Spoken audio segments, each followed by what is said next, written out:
This video number 6 and the next video number 7 are the two main educational evangelism training videos in this series.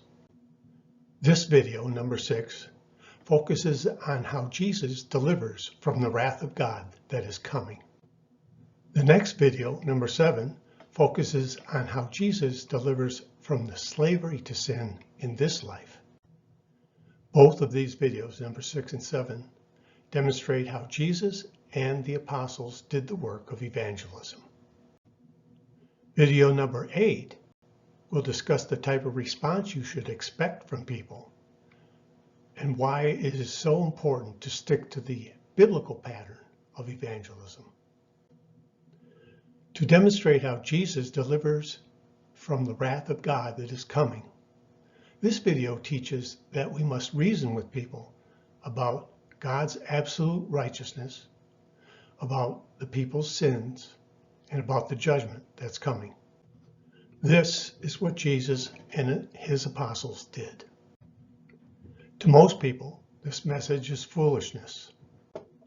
But for some people, this message illuminates the mind and penetrates deep into the heart. Why? Because God is continually revealing his wrath from heaven in accordance with Romans chapter 1, verse 18. It's just that most people aren't picking up on it. But God is causing some people to sense the doom that is hanging over them. These are the people that will be affected most by our message. As we see in Acts 24, the Apostle Paul reasoned with people about their sin, about the wrath of God, the coming judgment, the righteousness of God. Evangelism involves communication of God's truth with an aim at reaching beyond the intellect and into the heart. So this video focuses on the righteousness of God, the sinfulness of people, and God's promise of eternal life to all who believe and continue to believe into Jesus. These are just a few topics that need to be discussed in detail, and it usually takes more than one conversation to do that. So first, let's discuss the righteousness of God. God's judgment is so strict that he cannot let a single sin go unpunished. If a person dies with just one sin on his record, God has no choice but to send him to hell forever. This is why there had to be a substitute sacrifice for sins. In other words, this is why Jesus had to die. Because this is so important, let me repeat them. God's judgment is so strict, he cannot let a single sin go unpunished. If a person dies with just one sin on his record, God has no choice but to send him to hell forever. This is the reason why there had to be a substitute sacrifice for sins. In other words, this is why Jesus had to die. This is why Jesus is the way, the truth, and the life, and no man may come to the Father except through him. People need to understand that the entire Bible is about Jesus coming here to die, to save people from their sins. You must not rush people through this important information. It could take over an hour for some people to really understand this information.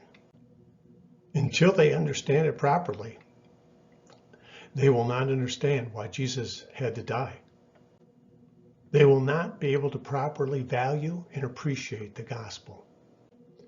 They need to realize that had not Jesus come and died, everyone who ever lived would be doomed to everlasting punishment. God's absolute righteousness simply prevents him from excusing even a single sin. Every sin had to be punished. So how do you begin talking about this? Well, here's one discussion starter. You could say, if you lived a perfect life except for only one small sin and then died and go to judgment, God would have no choice but to send you to hell forever. If a person understands this statement, he will probably be shocked because it contradicts his current understanding of God. He thinks God is love, God is merciful, and that dominates their thinking. But if he is shocked, that's a good thing, because that means he was listening and he understands what you said. Most people will not accept this statement, but it's our job to help them understand the truth, no matter how unbelievable it may seem to them. Once they understand it, you can then explain that this is the reason God sent his son to die. The sins had to be punished. Because Jesus was obedient to the Father, even unto death, God's justice was satisfied. Jesus paid our ransom in full, and God accepted his death as payment for sin. Now, God has promised that if a person stops trusting in his own righteousness and trusts solely in what Jesus has done for him by dying for him on the cross, he receives remission of sins and eternal life. When you reason with people about God's absolute righteousness and their sinfulness, the discussion always leads to the good news. Because of Jesus' death on the cross, people can now come to God on that basis and be accepted by him into the kingdom. Here's another conversation starter. You could say, pretend you died tonight and stood before God at the judgment, and he asked you, why should I let you into heaven? What would you say?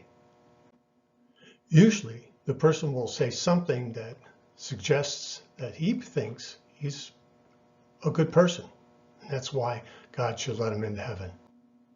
Once you get him to vocalize his answer, you can then begin to teach him that God's righteousness is absolute, and he cannot simply excuse sins. He must punish all sins. They can't go unpunished. Besides discussing God's absolute righteousness, Jesus and his apostles also reason with people about their sinfulness. Most people think that they're basically good people. To help people realize that judgment is coming, we need to help them see what God thinks about them. God says that nobody qualifies as good in his sight. People tend to compare themselves with other people that appear worse than them, and then falsely conclude that God will accept them.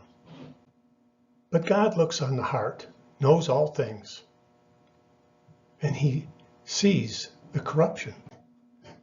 Jesus said, when we get angry at someone or call them a name, we are murdering them with our heart. He also said that if we lust after someone, we are committing adultery with them in our hearts.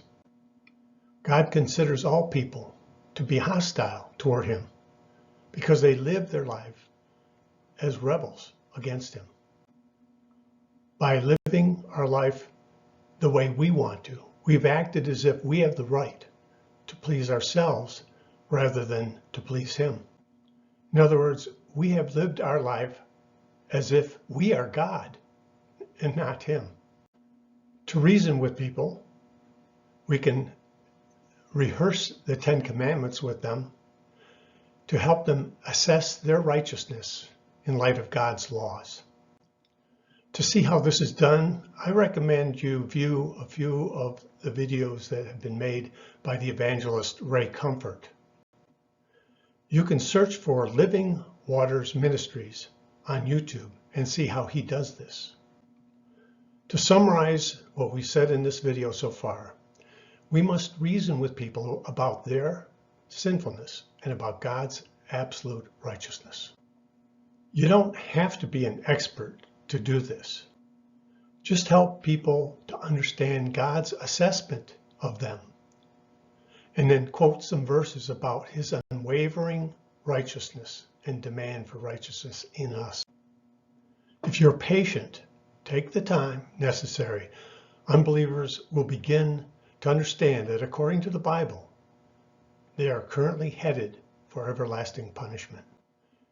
Near the conclusion of the next video, number 7, I will provide 4 milestones of an effective gospel discussion. These milestones will bring together the things discussed in video number 6 and 7 and help to keep them organized in your mind. Hopefully, by the end of the next video, your understanding of these evangelism concepts will give you the confidence that you need to begin reasoning with people about their sin, God's righteousness, and the coming judgment. Besides the Ray Comfort videos, you can read transcripts of some of my actual gospel conversations in the back of my book, How to Evangelize. Also, to get started, you can try taking a friend or loved one through a gospel study guide like this one, the Narrow Way Gospel Study Guide. And there's also a shorter one in my book at the back called How to Evangelize. The Narrow Way Gospel Study Guide and my book, How to Evangelize, are both available on Amazon.com. In the next video, I will show that Jesus and his apostles also taught people that God desires people to live righteous lives. I hope you tune in.